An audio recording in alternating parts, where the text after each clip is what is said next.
Hello అండి. అందరూ ఎలా ఉన్నారు? బాగున్నారా? నేను మీ Suvarna. Welcome to my channel. ఈరోజు కాస్త అన్నం రాత్రి మిగిలిపోతే ఇలా చేస్తున్నానండి. ఫస్ట్ ప్యాన్ వేడెక్కాక ఆయిల్ వేసుకోవాలండి. అది అయ్యాక కొంచెం ఆవాలు, జీలకర్ర వేసేసి మినపప్పు, శనగపప్పు అవి కూడా వేసేసి ఆ తర్వాత ఉల్లిపాయలు ముక్కలు, పచ్చిమిర్చి, కరివేపాకు అన్నీ వేసేసిన తర్వాత కొంచెం జీడిపప్పులు ఉంటే అవి కూడా వేస్తే తినేస్తారండి ఈజీగా. కొంచెం క్రిస్పీగా తగులుతూ ఉంటే నెక్స్ట్ కొంచెం అన్నాన్ని అందులోకి డంప్ చేసేసుకున్నాక పసుపు, ఉప్పు కూడా తగినంత యాడ్ చేసేసి బాగా కలిపేసి కొంచెం సేపు పొయ్యి మీద ఉంచాలండి. ఆ వేడికి మొత్తం పసుపు, ఉప్పు బాగా దానికి అన్నానికి కలిపి పడుతుందనమాట. తర్వాత దాన్ని ఒక బౌల్లోకి తీసేసినాక నచ్చితే నిమ్మకాయ పిండుకోవచ్చు, లేకపోతే లేదండి. అది ఎవరి ఇష్టం వాళ్ళది. నచ్చితే ఎలా అయినా చేసుకోవచ్చు. ఇది ఒక పద్ధతిగా ఉంటుంది అని అట్టే పెట్టాము ఉంచానమాట. నెక్స్ట్ ఈరోజండి రిజల్ట్స్ వస్తున్నాయండి. First interview. అందరు పిల్లలు టెన్షన్గా ఉన్నారనమాట. తల్లిదండ్రులు కూడా టెన్షన్గానే ఉంటారు. ఎందుకంటే వాళ్ళ పిల్లలు ఏంటి ఎలా ఉన్నదో వాళ్ళ రిజల్ట్ అనేసి. కానీ అందరికీ మంచిగా వస్తుందండి. అందరు బాగుంటారు.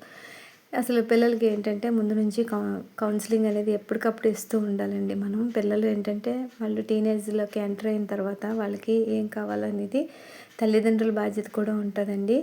మనం ఖచ్చితంగా మన అభిప్రాయాలనే పిల్లల మీద రుద్దకూడదండి. వాళ్ళ ఇష్టాలకి కొంచెం మనం ఖచ్చితంగా విలువ ఇవ్వాలండి.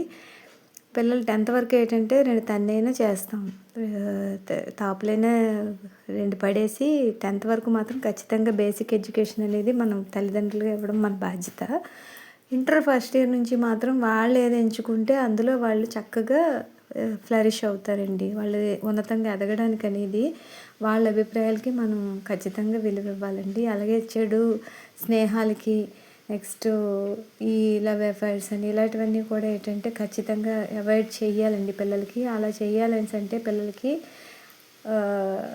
హై ఇయర్కి వచ్చినప్పటి నుంచి కూడా అంటే ఒక 6th ఆ టైం నుంచి కూడా పిల్లల్ని అనేది మోటివేట్ చేస్తూ ఉండాలండి ఖచ్చితంగా. ఏంటి ఇవిడ ఇలా చెప్తుందని అనుకోకండి. ఖచ్చితంగా వాళ్ళకి ఏంటంటే ప్రపంచం అనేది హై ఇయర్కి వచ్చేటప్పటికి ప్రపంచం చాలా కొత్తగా ఉంటుందండి. ప్రైమరీ వరకు ఒక సెక్షన్ ఉంటుంది, 6th నుంచి ఒకలా ఉంటుంది. సో ఆ టైం అప్పుడు ఖచ్చితంగా వాళ్ళని మోటివేట్ చేయాలి. ఏదైనా కెరియర్ అనేది మంచిగా అంటే అంతా బాగుంటుంది అని చెప్పాలన్నమాట. ఇదిగోండి ఇది నేను మీకు ప్రీవియస్ నేను చేసిన కిచెన్ టూర్లో చెప్పలేదు కదా, ఇది చూపించలేదు, అందుకే చూపించాను. చాలా తక్కువ ఉంటాయండి అన్నీ. ఏంటంటే హెవీగా చేసుకుంటే మనకి ఇబ్బంది అవుతుందని నేను అన్ని ఫుడ్ కంటైనర్స్ అన్నీ సేమ్ కలర్స్ అని అన్నీ ఏం కాదు, పిల్లలు వాడే బోర్న్విటా డబ్బాలు, హార్లిక్స్ అలాంటి బాటిల్స్ ఫుడ్ కంటైనర్స్ వేని అవే వాడతాను. నెక్స్ట్ ఇది ఇక్కడ నేను మీషోలో తీసుకున్నానండి. ఎందుకంటే కుకింగ్ అయిపోయిన తర్వాత వంట పాత్రలు ఎప్పుడు కూడా రూమ్ టెంపరేచర్ దగ్గర కిచెన్లో వదిలేయకూడదండి. దానివల్ల ఏంటంటే బ్యాక్టీరియా ఫామ్ అవుతుంది. ఎందుకంటే అక్కడే షింక్ అది ఉంటుంది. అట్ ద సేమ్ టైం కొంచెం ఫుడ్ ఇవి పడతాయి అన్నమాట. అందుకని ఇది చూడండి, ఈ కప్ చూపించాను కదా, దీంతో నేను 2 cups ఆఫ్ శనగపిండి ఈ బౌల్లోకి తీసుకుంటున్నానండి. ఎందుకంటారా, మీకు అరటికాయ బజ్జీ వేసి చూపిద్దామని అనుకుంటున్నాను. ఈ 2 cups తోటి శనగపిండి తీసుకుంటున్నాను. నిన్న ఒకళ్ళు పేరెంట్స్ అరటికాయలు ఇచ్చారనమాట. ట్యూషన్లో పిల్లల తాలూకా పేరెంట్స్ అనమాట. వాళ్ళకి తోటలు అవి ఉన్నాయన్నమాట. ఎప్పటికప్పుడు వాళ్ళ మదరు తీసుకొస్తూ ఉంటారు. ఏవో ఒకటి అలా ఇస్తూ ఉంటారు అనమాట.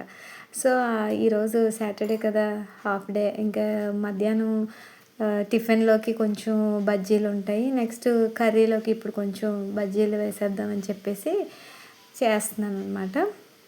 ఇప్పుడు అందులోకి ఏం చేస్తామండి, కొంచెం దానికి సరిపడా ఉప్పు, కారం వేసుకోవాలండి. మనకి బజ్జీ ఎప్పుడు కూడా బయట బజ్జీలు చాలా బాగుంటాయి, బయట బజ్జీలు ఎక్స్ట్రాడినరీ ఉంటాయి అని అంటూ ఉంటారండి. వాళ్ళు ఖచ్చితంగా అందులో వంట సోడా వేస్తారు. మనం కూడా ఖచ్చితంగా వేస్తే మనకు కూడా పేరు వస్తుందండి. ఎందుకంటే వాళ్ళు ఏమి అద్భుత శక్తులతో ఏమీ చేసేయరు. వంట సోడా ఖచ్చితంగా వేస్తే చాలా ఉంటాయి. అలాగనే ఎక్కువ వేసారనుకోండి నూనె మొత్తం పీల్చేసి నోట్లోంచి నాలుగు బయటకు వస్తుంది అనమాట. అలాంటివి చేయకండి.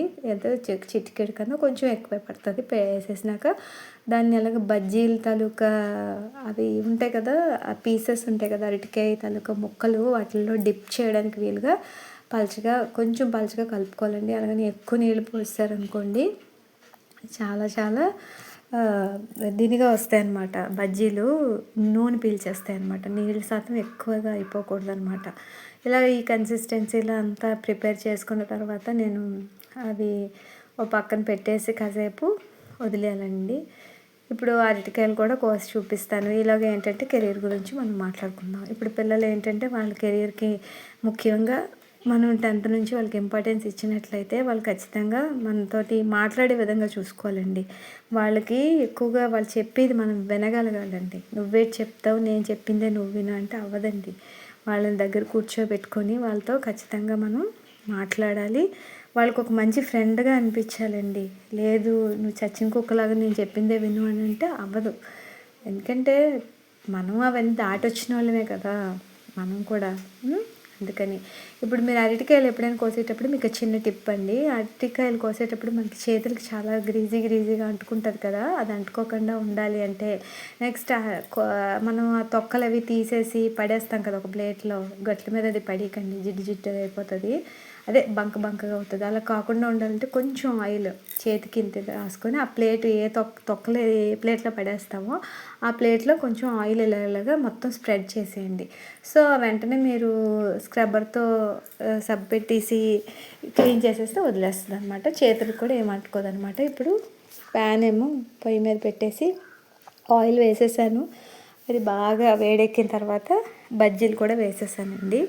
అందులో ఏంటంటే బాగా శనగపిండి బాగా ఎక్కువ డిప్ చేసి ఉంచినవి మధ్యాహ్నం టీ టైంలో బజ్జీలు కట్ చేసి అందులో ఉల్లిపాయలు, నిమ్మకాయ అది పిండేసి బజ్జీల కింద పెట్టేద్దామని ఒకటి. నెక్స్ట్ రైస్లోకి ఏంటంటే కొంచెం తక్కువ డిప్ చేసిన శనగపిండిలో తక్కువ డిప్ చేసి వేపినవి ఏంటంటే కూర కింద పెట్టేస్తే క్రిస్పీగా వేపేసి తినేస్తారండి.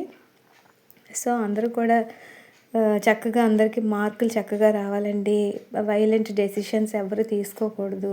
ఎందుకంటే కెరీర్ అనేది ముఖ్యమే కానీ అది జీవితం అయితే కాదండి. జీవితంలో చాలా చాలా అవకాశాలు అనేవి ఖచ్చితంగా ఉంటాయి.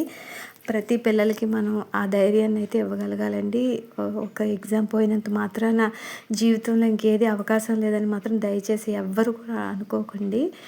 జీవితంలో బోల్డ్ అవకాశాలు ఇచ్చాడు దేవుడు. వాటిని యూటిలైజ్ చేసుకోకుండా ఉండకండి. చక్కగా యూటిలైజ్ చేసుకోండి. నేను తప్పులు మాట్లాడితే నన్ను క్షమించండి. నెక్స్ట్ ఏంటంటే ప్రతి పిల్లలకి కూడా పేరెంట్స్ ఖచ్చితంగా సపోర్ట్ ఇవ్వండి. ఇల్లిటరేట్స్ అయినా ఏం ప్రమాదం లేదండి. గడపండి, మీ పిల్లలతో బాగా గడపండి. వాళ్ళతో అన్నీ షేర్ చేసుకోండి. వాళ్ళు మీతో షేర్ చేసుకునేంత విధంగా ఇంటిమసీ కలిగి ఉండండి. అంటే సాన్నిహిత్యం అంటారు. అలాగా గడిపినట్లయితే ఈ ఆత్మహత్యలు ఉండవు, భయం అనేది ఉండదు. అంటే భయం అనేది అంటే ఆ భయం కాదండి, ఏమంటారో అనే భయం అనేది ఉండదు. బాధ్యత అనేది ఉంటుంది. ప్రతి ఒక్కళ్ళ బాధ్యత ఇదండి పిల్లల పట్ల. ఎక్కువగా నేను అంటున్నానని అనుకోకండి. ఈ మధ్య ఆత్మహత్యలు అనేవి చాలా చాలా ఎక్కువగా చేసుకుంటున్నారండి. ఎందుకంటే పేరెంట్స్ చేసే తప్పిదాల వల్ల పిల్లల్ని కూడా చంపేస్తున్నారు ఈ మధ్య. ఎందుకంటే వాళ్ళకి ఉన్న సోర్సెస్ కన్నా ఎక్కువ ఆదాయం ఎలాగొచ్చేయాలి, ఈజీ మనీ ఎలా సంపాదించేయాలి, వేరే వాళ్ళని చూసి కంపారిజన్ చేసుకొని వాళ్ళలాగా మనం బతికియాలి, ఇలాంటివన్నీ కూడా ఏంటంటే ప్రతి ఒక్కరు చాలా రాంగ్ రూట్లో వెళ్ళిపోతున్నారండి. ఈ మధ్య ఎక్కడ చూసినా కూడా అప్పులు చేసేసి చనిపోయిన వాళ్ళు ఎక్కువ మంది అయిపోతున్నారండి. అప్పులు అనేవి దయచేసి ఎవ్వరూ చేయడానికి సాహసం మాత్రం చేయకండి. ఎంత ఉంటే అంతలో అడ్జస్ట్ అవ్వండి.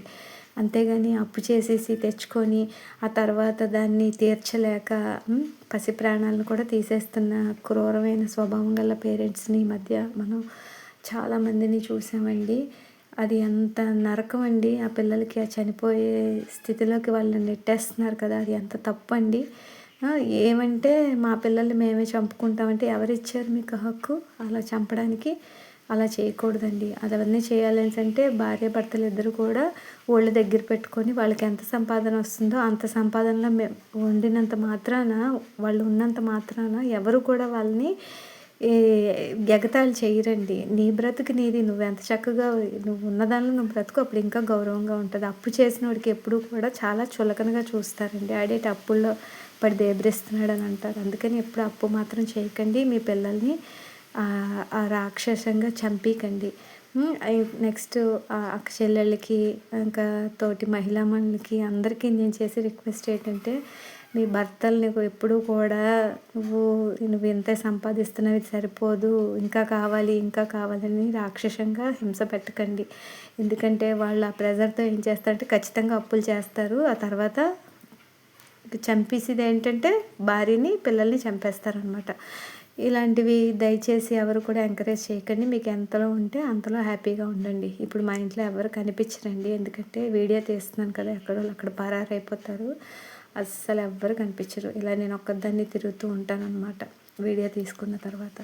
ఇదిగోండి మొన్న వీడియోలో పెట్టాను కదా, ఇక్కడికే వస్తాయని అక్కడికే వచ్చాయన్నమాట. ఈ విధంగా చేశానండి ఈ వీడియోని, ఈ సాటర్డే వీడియోని. మీ అందరికీ నచ్చినట్లయితే ఖచ్చితంగా షేర్ చేయండి. ఖచ్చితంగా షేర్ చేయండి. ఎందుకంటే దీనిలో నేను కొన్ని పాయింట్స్ చెప్పాను కదా లేడీస్కి సంబంధించినవి. ఇంట్లో మీకు ఎంతలో మీరు అడ్జస్ట్ అయితే అంతలోనే బాగుంటుందండి. Please subscribe my channel friends. Bye.